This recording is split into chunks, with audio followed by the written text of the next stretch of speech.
এই সংসারে এমন কিছু মানুষ আছেন যাদেরকে আপনার ভালো লাগে, তারা আপনার প্রিয়। আমরা চাই ওনারা আমাদের কাছে থাকুন, আমরা ওনাদের কাছে থাকি। এবার সেই ক্ষেত্রে আমরা তাদের ভালো ভালো উপহার দেওয়ার চেষ্টা করি, কারণ ওনারা হলেন আমাদের প্রিয়। আর তার বদলে আমরা আশা করে থাকি যে ওনারা আমাদের একটু সম্মান করবেন। এবার এই মানুষজন যারা আমাদের প্রিয়, এদের আমরা একটা উপহার দিই, সোনা দিয়ে থাকি, আভূষণ দিয়ে থাকি, হিরে মুক্তো দিয়ে থাকি। কিন্তু যদি ভেবে দেখি, এই সবকিছুরই একটা মূল্য আছে। ভেবে দেখুন, আপনি কি তাদের এমন কোনো উপহার দিতে পারেন যা কিনা অমূল্য? তা এরকম উপহার কি হতে পারে? ঠিক বলেছেন আপনি, প্রেম। এই প্রেমই হলো অমূল্য, কারণ মন থেকে এর উৎপত্তি হয়। না চেয়ে পাওয়া যায় আর না ছিনিয়ে নেওয়া যায় এই ভালোবাসা। ঠিক এইরকমই হয় এই সম্মান। যদি সম্মান করো তাহলে মন থেকে এবং ভালোবেসে করো, ভয় পেয়ে নয়। মনে রাখবেন, যে মাথা ভয়ের দ্বারা নত হয়, বিরোধিতাও প্রথমে সেই করে থাকে। যে মাথা ভালোবেসে নত হয়, তা আপনার জন্য বলিদানও দিতে পারে। এই সংসারের সব থেকে বড় উপহার, সব থেকে বড় বরদান এই প্রেম এবং সম্মান। তাকে সম্মান করুন আর আমার সাথে ভালোবেসে বলুন, রাধা রাধা।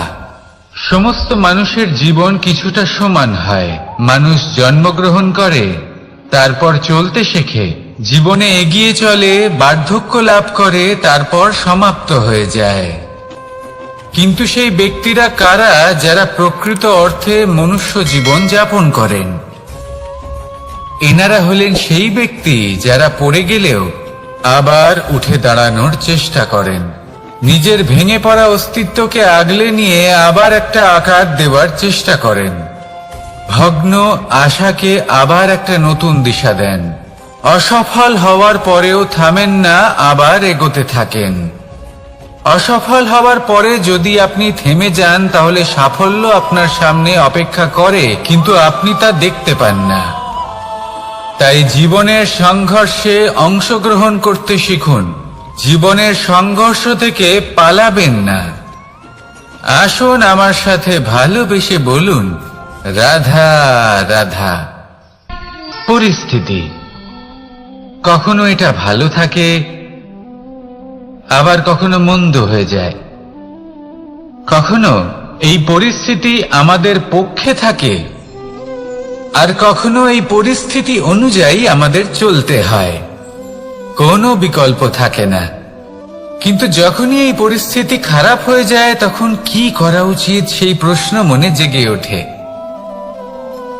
পরিস্থিতি যখন প্রতিকূল হয়, তখন আমরা কিছু হারালে তা হারিয়ে ফেলি, ঠিক আছে, কিন্তু যা বাকি আছে সেটা আমরা আগলে রাখতে পারি। পরিস্থিতিকে সামলে রাখার চেষ্টা আমরা অবশ্যই করতে পারি, শুধু সেটুকুই আমাদের হাতে রয়েছে। কিন্তু এর থেকেও বড় সমস্যা আছে, অহংকার। কখন প্রবেশ করে আমরা জানতেও পারি না। এই অহংকার আপনাকে বুঝতেও দেবে না যে আপনি সত্যি কিছু হারিয়েছেন। আপনার কিছুই যাবে আসবে না। দেখতে গেলে আকাশের সূর্য নিজের প্রকাশ হারিয়ে ফেলে যখন অন্ধকার ঘনিয়ে আসে। তাহলে আমরা কে হই? ওনার সামনে তো কিছুই নই। এই অহংকার আমাদের দমন করতেই হবে। এটা বিশ্বাস করতে হবে যে এই সমগ্র সৃষ্টিতে আমরা শুধুমাত্র একটা কণা, তার থেকে বেশি আর কিছুই নয়। বিশ্বাস করতে হবে যে আমরা ততটাও বড় নই যে কখনোই কিছুই হারাবো না। এবার যেদিন এই জ্ঞান আপনি আত্মস্থ করে নিজের আচরণ পাল্টাবেন, মনে রাখবেন সেই দিনই অহংকারকে দমন করতে আপনি পথে অগ্রসর হয়ে পড়েছেন। এই অহংকারকে দমন করুন, আর আমার সাথে ভালোবেসে বলুন, রাধা রাধা। বনস্পতি ফলনের জন্য আমাদের কিসের প্রয়োজন পড়ে? একটু ধরিত্রীর, একটু পরিশ্রমের, আর একটা বীজের। এবার যদি মানুষের কথা বলি, তাহলে এখানে ধরিত্রী হলো মানুষের এই জীবন, যেখানে মানুষ নিজের ইচ্ছের ফল ফুল ফলন করতে চায়। পরিশ্রম হলো আমাদের কর্ম, আর বীজ হলো আমাদের নির্বাচন। আমাদের বেছে নিতে হবে যে আমরা কি বপন করব, আম নাকি খনি মনসা। এর মধ্যে আমরা কি পেতে চাই? রসালো ফলের ফলন চাই নাকি কাঁটার ফলন চাই, তা আমাদের উপর নির্ভরশীল। কিন্তু একটা কথা ঠিক, লক্ষ্য যেমনই হোক না কেন, জীবন যেমনই হোক না কেন, যদি আপনি লক্ষ্যের দিকে এগোতে থাকেন, তাহলে কর্মের সাথে খামখেয়ালি আচরণ করতে পারবেন না। যদি আপনি এমন করেন, তাহলে এটা আপনাকে একটা অনুচিত লক্ষ্যে পৌঁছে দেবে, সেটা কিন্তু নিশ্চিত। সবসময় এটা মনে রাখবেন, কর্মের সাথে খামখেয়ালি হবেন, অর্থাৎ কর্মফলও আপনার সাথে খামখেয়ালি হবে। তাহলে নিষ্ঠার সাথে কর্ম করতে থাকুন আর নিজের লক্ষ্যকে প্রাপ্ত করুন। আর আমার সাথে ভালোবেসে বলুন, রাধা রাধা। জীবনে এমন কিছু কাজ রয়েছে যা আমাদের কখনোই করা উচিত নয়, যেমন আশা করা। যদি আপনি আশা করেন আর আপনার আশা পূর্ণ না হয়, আপনি খুবই কষ্ট পাবেন।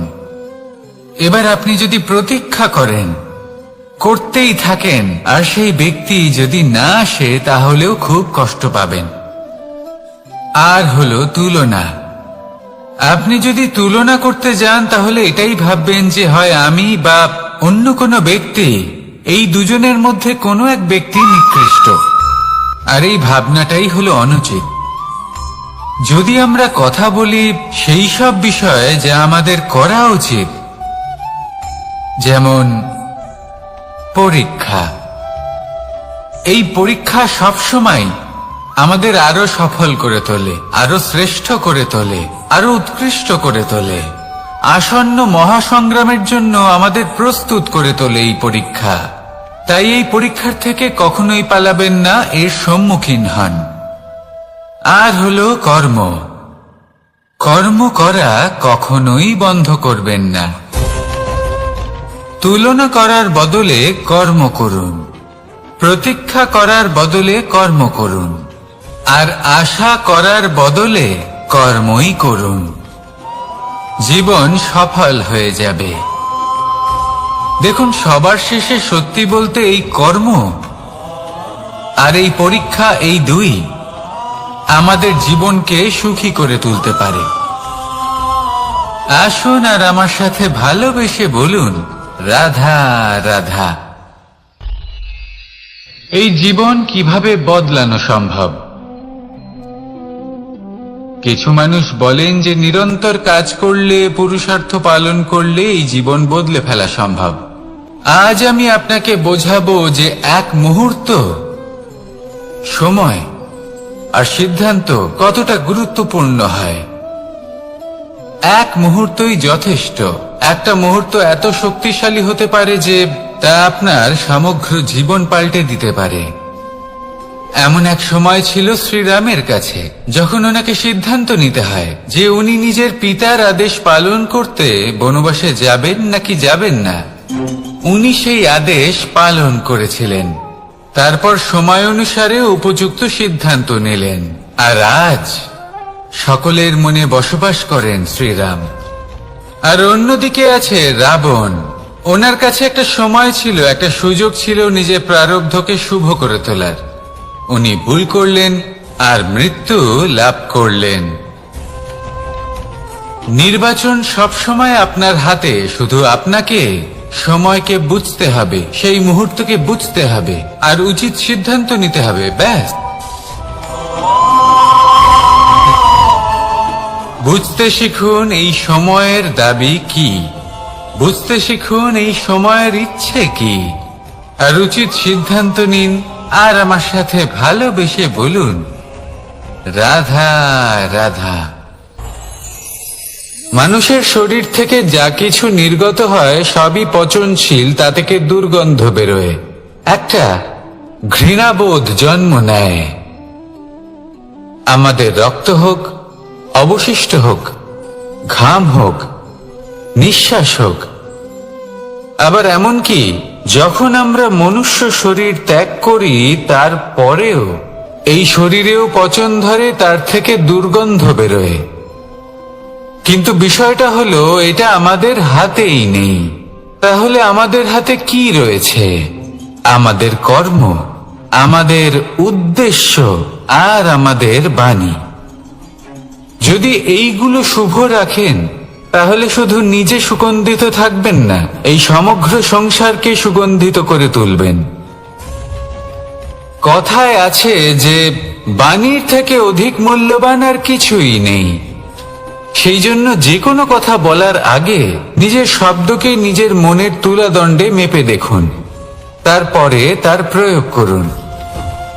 কখনো কখনো এমনও হতে পারে যে আপনার কথা কারোর জীবনে আশীর্বাদ হয়ে দাঁড়ালো, যার দ্বারা হয়তো সে শক্তি এবং প্রসন্নতা লাভ করলো।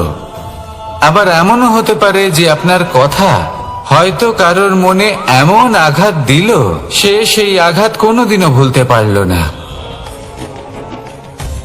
আসুন আমার সাথে ভালোবেসে বলুন, রাধা রাধা।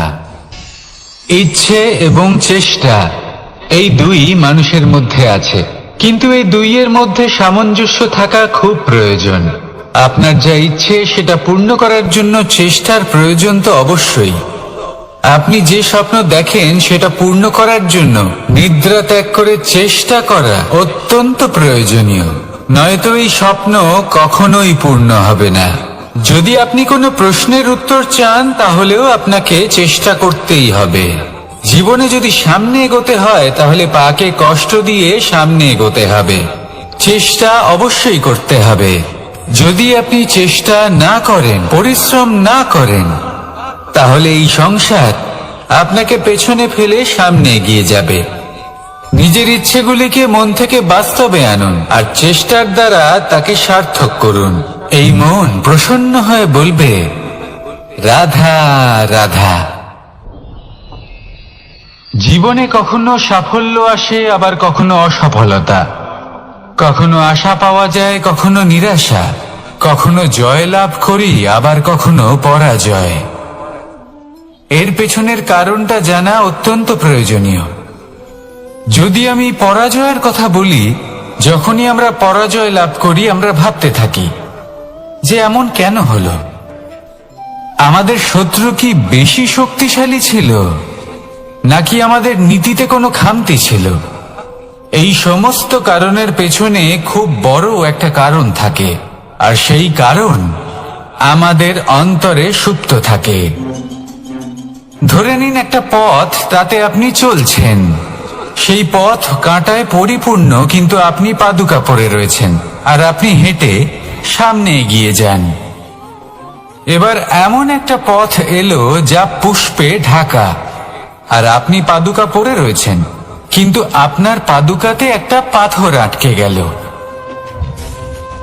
তখন দু পা হাঁটাও খুব কঠিন হয়ে পড়ে। এই সংসারের যে কোনো শক্তি আপনাকে পরাস্ত করার পূর্বে আপনি জানেন কে আপনাকে পরাস্ত করতে পারে? আপনার অন্তরের দুর্বলতা, আপনার অন্তরের সেই সুপ্ত শত্রু। আর সেই জন্য ইতিবাচক মনোভাব গুরুত্বপূর্ণ হয়ে পড়ে। ভালো মানুষদের সাথে থাকুন, সৎসঙ্গে থাকুন, বন্ধুত্ব করুন, ভালোবাসুন। এই ভালোবাসা এত শক্তিশালী এক অস্ত্র যাকে ব্রহ্মাস্ত্র পরাস্ত করতে পারে না। এই সমস্যারূপী পাথর কিছুই নয়। আসুন আমার সাথে ভালোবেসে বলুন, রাধা রাধা। এই জীবন আসলে কি? আমরা কারা? আমাদের অস্তিত্ব আসলে কি? পঞ্চতত্ত্ব দ্বারা নির্মিত আমাদের এই শরীর। আর এর মধ্যে পরমাত্মার একটি অংশ আত্মারূপে বসবাস করে। আর যখন এই জীবন সমাপ্ত হবে তখন আমাদের আবার এই পঞ্চতত্ত্বের মধ্যে বিলীন হয়ে যেতে হবে। এটাই সত্য। এবার অনেক মানুষ আছেন এমন অনেক চেষ্টা করতে থাকেন এমন কর্ম করার যাতে এই সংসার তাদের চিরস্মরণীয় করে রাখবে। কিন্তু এই জীবন আসলে কি? সেই সময় যখন আমরা নিঃশ্বাস নিই, আমাদের হৃৎস্পন্দন হয়, আমরা যে মুহূর্তগুলো যাপন করি, এবার এই মুহূর্তগুলিতে আমরা কি করব সেটা অত্যন্ত গুরুত্বপূর্ণ। আমরা কি অহংকার করব নাকি পরোপকার করব? এই সৃষ্টিকে বেঁধে রাখার চেষ্টা করব নাকি নিজেকে উন্নত করে তোলার চেষ্টা করব? এটাই শিক্ষা যে বল হোক বা কায়া, এর প্রতি আমাদের না অহংকার করা উচিত আর না মোহ। শুধু প্রত্যেকটা মুহূর্ত প্রেমময় হয়ে বাঁচুন আর ভালোবেসে বলুন রাধা রাধা। এই সংসারের সব থেকে বড় শক্তি আসলে কি? দৈহিক শক্তি, ভৌতিক শক্তি, রাজনৈতিক শক্তি, স্বর্ণের শক্তি, বিদ্যার শক্তি নাকি মায়ার শক্তি, ভক্তির শক্তি নাকি নিরাশক্তির শক্তি? এই সংসারের সব থেকে বড় শক্তি হলো হাসি মুখের। যদি আপনি এবং আমি এমন কোন সময় হাসতে পারি যেখানে মুখে হাসি আসা প্রায় অসম্ভব, তাহলে বিশ্বাস করুন এই সংসারে কেউ আপনাকে ভাঙতে পারবে না। এটা কিছুটা সেই রেশমের কীটের মতো যে চারিদিক থেকে নিজেকে ঢেকে রাখে একটা খোলসের মধ্যে থাকে কিন্তু জীবিত থাকে। এই হাসি মুখ এটা শুধুমাত্র একটা আবেগ নয়, এটা সংসারের যে কোনো অভাব দূর করে। অভাব আশার, অভাব বিশ্বাসের। এই হাসি আপনার অন্তরে আশার আলো জাগ্রত করে আর এই সংসারের হতাশা দূর করে দেয়। তাই কঠিন থেকে কঠিনতর প্রতিদিন তার জন্য কর্ম করা, দৃঢ় নিষ্ঠার সাথে উত্থান পতনে সামনে এগোতে থাকা আর নিজের লক্ষ্য প্রাপ্ত করা, এটাই কি সাফল্য? যদি আপনার কোনো বস্তু লাভ করতে হয়, কোনো শক্তি লাভ করতে হয় বা কোনো স্থান লাভ করতে হয়, তাহলে তার জন্য এসব ঠিক আছে, কিন্তু বাস্তবে সাফল্য এটা নয়। আপনার কাছে থাকা কোনো বস্তু, শক্তি বা স্থান আপনি কিভাবে ব্যবহার করবেন তা আপনার উপর নির্ভরশীল। যদি তার সঠিক ব্যবহার আপনাকে করতে হয় তাহলে উচিত সময় এবং উচিত স্থানে আপনাকে থাকতেই হবে। একে নিয়তিও বলা হয়। এবার ধরুন এমন কোন গ্রন্থ আছে যা জ্ঞানের দ্বারা ভরপুর, এমন জ্ঞান যার দ্বারা জীবন বদলে দেওয়া সম্ভব।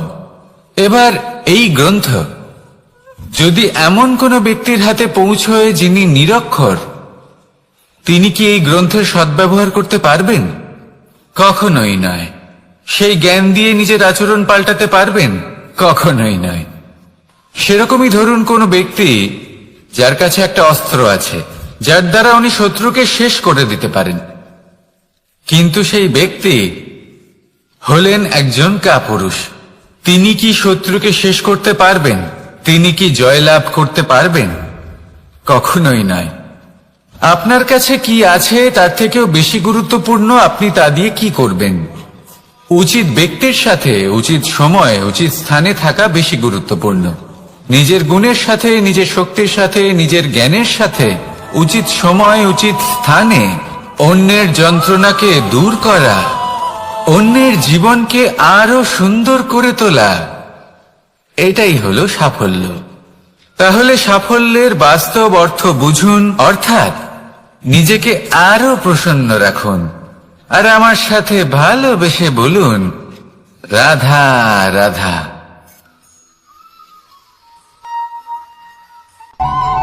অনেক সময় মানুষ অতীতকে দেখেন আর তখন অহংবোধে পরিপূর্ণ হয়ে ওঠেন। কখনো বর্তমানের দিকে তাকান ভবিষ্যতের দিকে তাকান আর পরিতৃপ্তিতে ভরে ওঠেন। কেন বুঝতে পারেন না একটা সহজ কথা? এই যে সৃষ্টি, এই সৃষ্টি হলো একটা বড় চক্র, যা বারংবার আপনার কাছে ফিরে আসবেই। কঠিন থেকে কঠিনতর পরীক্ষায় আপনাকে নিযুক্ত করবে, যাতে আপনাকে উত্তীর্ণ হতেই হবে। যা কাল ছিল তা আজ নেই, এটা সবাই জানেন। যা আজ আছে তা হয়তো কাল থাকবে না, এটাও আপনাকে মেনে নিতে হবে, তাও আবার হাসি মুখে। শান্ত থাকতে শিখুন আর কখনোই মনের মধ্যে অহংকার উৎপন্ন হতে দেবেন না। হতে শিখুন সেই হিমবাহের মতো। হয়তো এই জন্যই এত শীতল থাকে, কারণ ও জানে গতকালও জল রূপে ছিল, আজ বরফ রূপে হয়তো আছে, কিন্তু কাল পুনরায় সে জলেই পরিণত হবে। নিজেকে শান্ত রাখুন। হয়তো আজ আপনি সাফল্যের শিখরে আছেন, হয়তো বা নেই। আপনাকে প্রত্যেক দিন অবশ্যই দেখতে হবে। শুধু নিরন্তর প্রচেষ্টা করতে থাকুন, প্রত্যেক পরিস্থিতির জন্য তৈরি থাকুন, আর একে ভারসাম্যে রাখতে শিখুন। আপনার কাল হোক, আজ হোক বা আগামীকাল, আপনার ভালো দিন হোক বা খারাপ দিন, সব পবিত্র হয়ে যাবে। তাহলে আসুন আর আমার সাথে ভালোবেসে বলুন, রাধা রাধা। এই সংসারে এমন কোনো পর্বত নেই যা এতটাই উঁচু যে মানুষ তার শিখরে পৌঁছতে পারবে না, তাকে অতিক্রম করতে পারবে না। এই সংসারে এমন কোনো সাগর নেই যা কিনা এতটাই গভীর যেখানে মানুষ তার তলদেশে পৌঁছে ফিরে আসতে পারবে না। একটা ছোট্ট বরফের টুকরো পর্বতের শিখরে গলে গিয়ে বইতে থাকে, আর দেখতে দেখতেই তা মহানদী গঙ্গায় পরিবর্তিত হয়। এর কারণ কি? এর কারণ হলো প্রচেষ্টা, প্রারব্ধ নয়। এই প্রচেষ্টাই সুনিশ্চিত করে যে আপনার প্রারব্ধ কি হবে। এই সমস্ত কিছু হলো প্রচেষ্টা আর প্রারব্ধের খেলা। আপনার প্রচেষ্টা যেরকম হবে, আপনার প্রারব্ধ সেরকমই হবে। আর আপনার প্রচেষ্টা যদি উচ্চ মানের হয়, তাহলে প্রারব্ধকে আপনার সামনে নত হতেই হবে। কি বলেন? তাহলে আসুন আমার সাথে ভালোবেসে বলুন, রাধা রাধা। অনেক সময় যখন আমরা কর্ম করি, সাফল্য লাভ করি, কঠিন পরীক্ষায় উত্তীর্ণ হই, বড় কাজ করি, আমাদের মনে হয় এই সংসার আমাদের একটু প্রশংসা করুক, ভালো লাগে। অনেকবার মনে হয় এটা হলো আমাদের কর্মের ফলই বটে, আমরা আনন্দ পাই। কিন্তু যখন আমরা এই প্রশংসা পাই না, তখন কি হয়?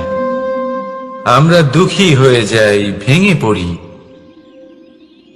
মনে হয় যেন আমার জন্য কেউ চিন্তাই করে না। এমন মনে হয় যেন আমাদের আনন্দে অন্য কেউ আনন্দই পায় না। অনেক রকম ভাবনা আসে। কিন্তু আমি আপনাকে একটা প্রশ্ন করতে চাই।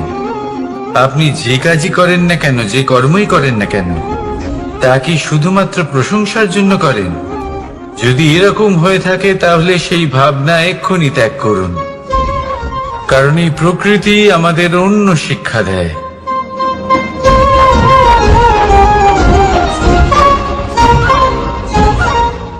এই ফুলকে দেখুন,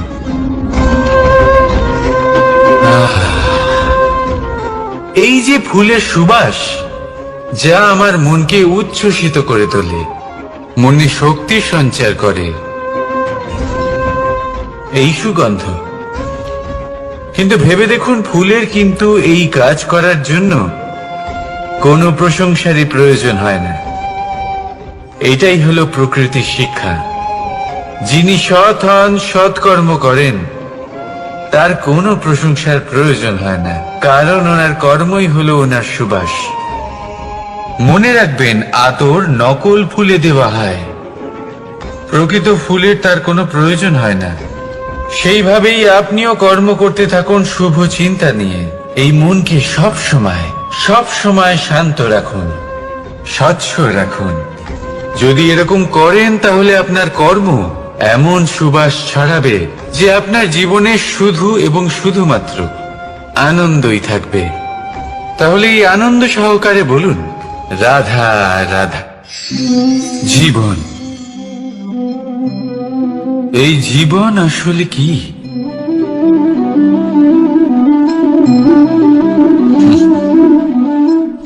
এই প্রশ্ন সবার মনেই এসে থাকে। সবার মন এই প্রশ্নের জন্যই চিন্তিত থাকে। এই জীবন আসলে কি? এর উদ্দেশ্য আসলে কি? কি করা যেতে পারে এই জীবনে? এই জীবন কি কিছু পাওয়ার,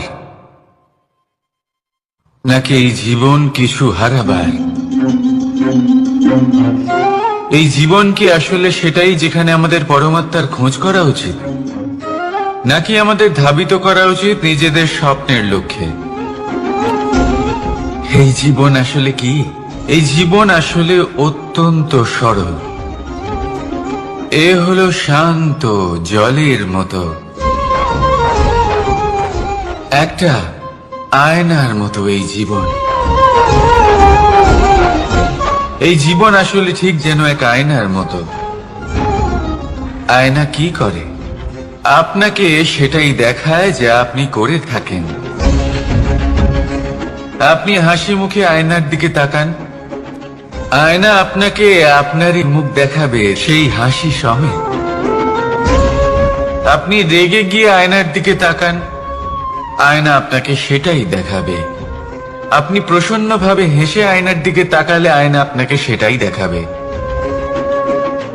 এটাই হলো জীবন, একটা আয়নার মতো। আপনি এটা ভাববেন না যে এই জীবন আপনাকে কি দিয়েছে,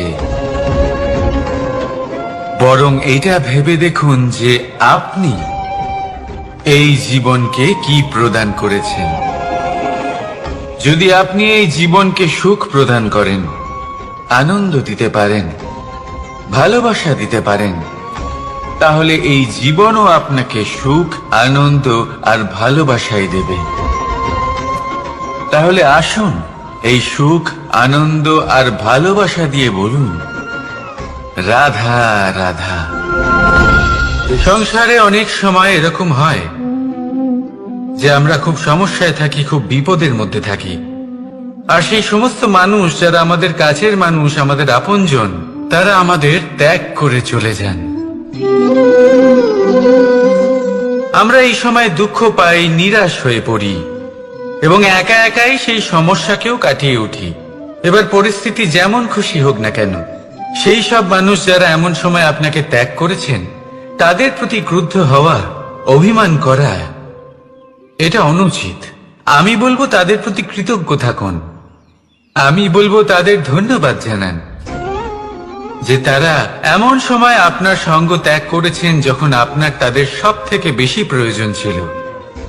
কারণ দেখুন, হয় তাদের বিশ্বাস ছিল যে আপনি নিজেই এই বিপদ থেকে বেরিয়ে আসতে পারবেন, বা তাদের ত্যাগ করার জন্য আপনি নিজের উৎসাহ বাড়িয়ে তুললেন, আপনি নিজের শক্তি বাড়ালেন এবং নিজে সেই সমস্যা থেকে বেরিয়ে আসলেন।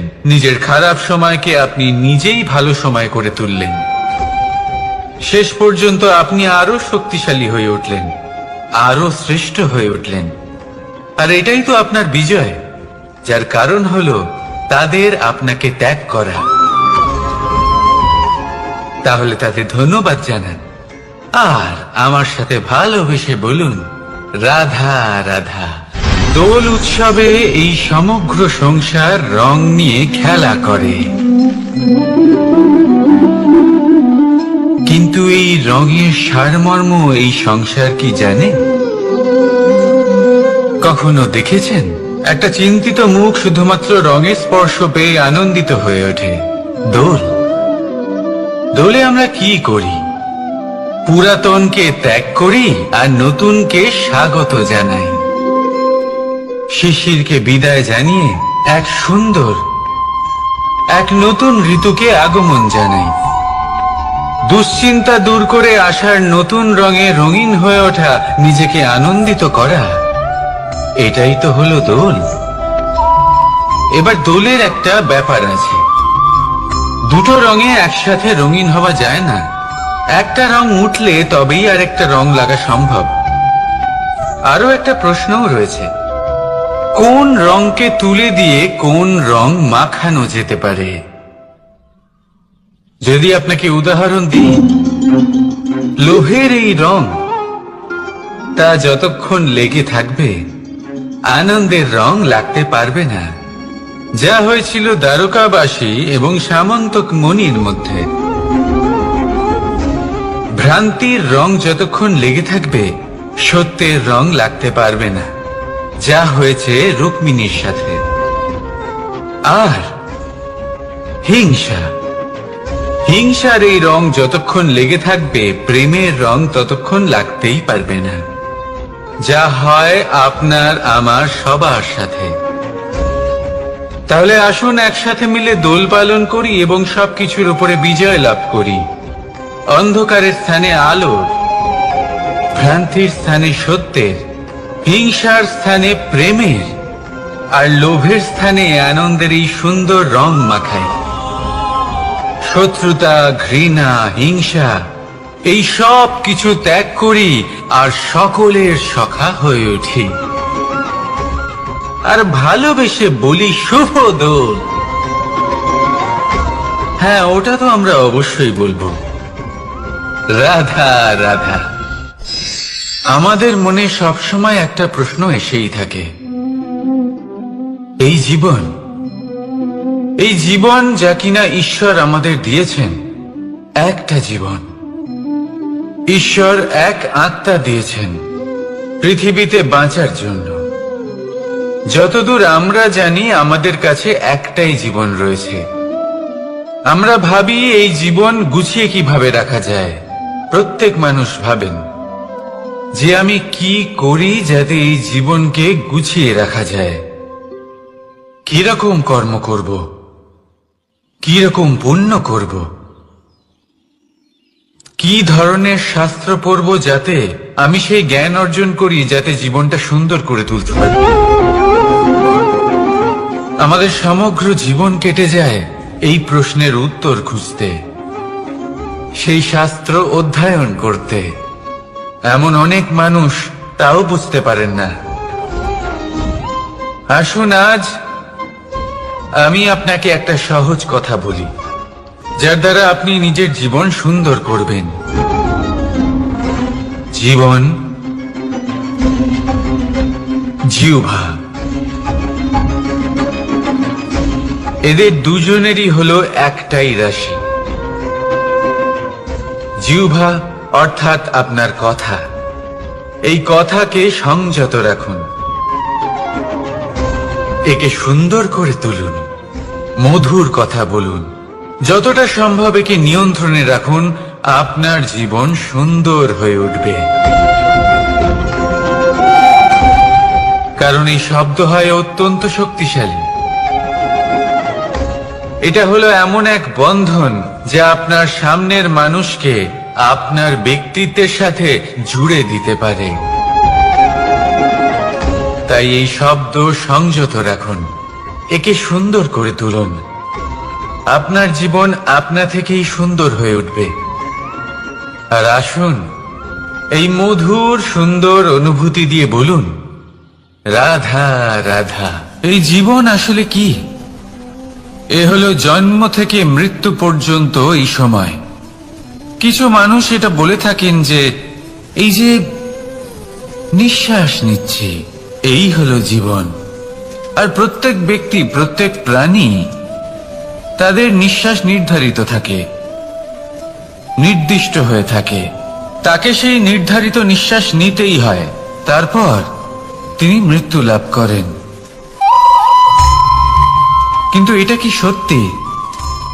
সত্যি কি মনুষ্য জীবন এই নিঃশ্বাসের উপর নির্ধারিত থাকে? এই নিঃশ্বাসের গণনাই কি মনুষ্য জীবনের অস্তিত্ব? কখনোই নয়। মনুষ্য জীবন শুধু কিছু নিঃশ্বাস নয় যা একদিন থেমে যাবে। মনুষ্য জীবন হলো সেই নিঃশ্বাসের মধ্যেকার সেই সময় যা দেখে অন্য কারোর নিঃশ্বাস স্তব্ধ হয়ে যেতে পারে। সেই মুহূর্ত যেখানে মানুষ আপনার মধ্যে সেই প্রেম দেখতে পারে, আপনার সাহস দেখতে পারে, আপনার শক্তি দেখতে পারে, আপনার চেষ্টা দেখতে পারে, আপনার পরিশ্রম দেখতে পারে, অন্যায় আর দুর্নীতির বিরুদ্ধে আপনার যুদ্ধ দেখতে পারে।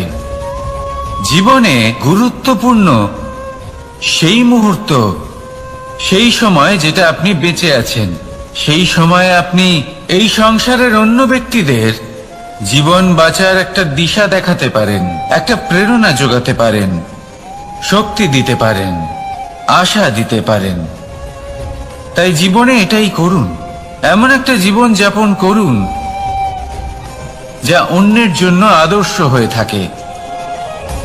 এটাই করুন আর আমার সাথে ভালোবেসে বলুন, রাধা রাধা। আমরা সবাই নিজেকে স্বচ্ছ রাখতে চাই, শুদ্ধ রাখতে চাই, পবিত্র রাখতে চাই। আর দেখতে গেলে এটা হলো আমাদের কর্তব্যও বটে। এবার এটার জন্য আমরা কি না করি। যখনই আমরা সকালে উঠি, তখন উঠেই আমরা দাঁত মাজি। দিনে যখনই আমরা সময় পাই, কিছু সুগন্ধি খাদ্য খাবার চেষ্টা করি, যাতে আমাদের মুখ থেকে দুর্গন্ধ না আসে, বরং সুগন্ধ আসে। এই পা দুটো আমরা শুদ্ধ রাখার জন্য, পবিত্র রাখার জন্য যখনই আমরা বাড়ির বাইরে যাই, পাদুকা পায়ে দিয়ে যাই। আর যখন ফিরে আসি, আমরা জল দিয়ে পা ধুয়ে নিই। মনে রাখবেন, সেই ব্যক্তির মুখ হলো সব থেকে বেশি পবিত্র, যে মুখ দিয়ে ঈশ্বরের নাম নেওয়া হয়, যার বাণী হলো অত্যন্ত শুভ, যা মানুষের পথ প্রদর্শন করে, যা মানুষকে শান্তি দেয়। যদি এই হৃদয়কে আপনি পবিত্র করতে চান, তাহলে মানবতাকে বুঝতে হবে, মানুষের দুঃখগুলিকে বুঝতে হবে, তবেই এই হৃদয় পবিত্র হবে। এই পা দুটো যদি আপনি পবিত্র করতে চান, তাহলে কোনো তীর্থস্থানে যান। ওখানে হয়তো আপনি জানেনও না যে কতজন সৎপুরুষ, কতজন মহাপুরুষ এসেছেন। তাদের চরণের ধুলো সেখানে পড়েছে, যা আপনার চরণ শুদ্ধ করে তুলতে পারে। যদি এই হাতগুলি আপনি পবিত্র করতে চান, তাহলে এই হাত দিয়ে শুভ কর্ম করুন, দান করতে শিখুন। আর যদি এই আত্মা আপনি পবিত্র করতে চান, একটাই বিকল্প আছে, প্রেম, শুদ্ধ নিঃস্বার্থ প্রেম। এই প্রেম বিতরণ করতে থাকুন। আপনি শুদ্ধ থাকবেন, পবিত্র থাকবেন। আসুন আমার সাথে ভালোবেসে বলুন, রাধা রাধা। কখনো এটা ভেবে দেখেছেন, কোনো বিশেষ স্থানে বা বিশেষ পরিস্থিতিতে সব থেকে বেশি গুরুত্বপূর্ণ কি হতে পারে? যদি শরীরের কথা বলি, তাহলে সব থেকে বেশি গুরুত্বপূর্ণ হলো মস্তিষ্ক আর মন। যদি ব্যবসার কথা বলি, তাহলে সব থেকে গুরুত্বপূর্ণ হলো ধন। রাজ্যের বিষয়ে কথা বললে সব থেকে গুরুত্বপূর্ণ হলো রাজা। আর সমাজের কথা যদি বলি, তাহলে সব থেকে গুরুত্বপূর্ণ হলো আমাদের গুরু। এবার এই সব গুরুত্বপূর্ণ এই কারণেই, কারণ এদের হাতেই সব থাকে। দেখুন, হয় এরা আমাদের উত্থানের পথে নিয়ে যেতে পারে, অথবা আমাদের পতনের দিকে নিয়ে যেতে পারে। এবার যদি কোনো অসামান্য রাজা হন, যিনি কিনা সত্যবাদী, যিনি একজন ভালো রাজা, তাহলে তিনি সেই দেশকে, সেই রাজ্যকে বিকাশের পথে নিয়ে যাবেন, আর নয়তো অন্ধকারের পথে নিয়ে যাবেন। যদি এবার গুরুর কথা বলা হয়, তাহলে জেনে রাখুন, গুরু যদি শ্রেষ্ঠ হন, তাহলে সংস্কৃতির সর্বশ্রেষ্ঠ স্তরে উনি এই সমাজকে নিয়ে যাবেন। যদি গুরু পাখণ্ডী হন, লোভী হন, লালসাগ্রস্ত হন, তাহলে এই সমাজেও এই পাখণ্ডতা, এই লোভ, এই লালসাই প্রকাশিত হবে। ঠিক এইভাবেই জীবনে, মানুষের জীবনে প্রেমেরও এক গুরুত্বপূর্ণ স্থান রয়েছে। যদি মানুষের মনে প্রেম থাকে, তাহলে ধরে নিন সে জীবিত রয়েছে, আর যদি না থাকে, তাহলে সে মৃতই প্রায়। যদি রাধা কৃষ্ণের বিষয়ে কথা বলি, বলবো কৃষ্ণের জীবনে যদি রাধা থাকে, তাহলেই কৃষ্ণ হলো কৃষ্ণ। আর যদি রাধা না থাকে, তাহলে কৃষ্ণ হলো যে কোনো পশুরই সমান। আসলে পশু থেকে মানুষ হওয়ার এই যে যাত্রা, এর আধার হলো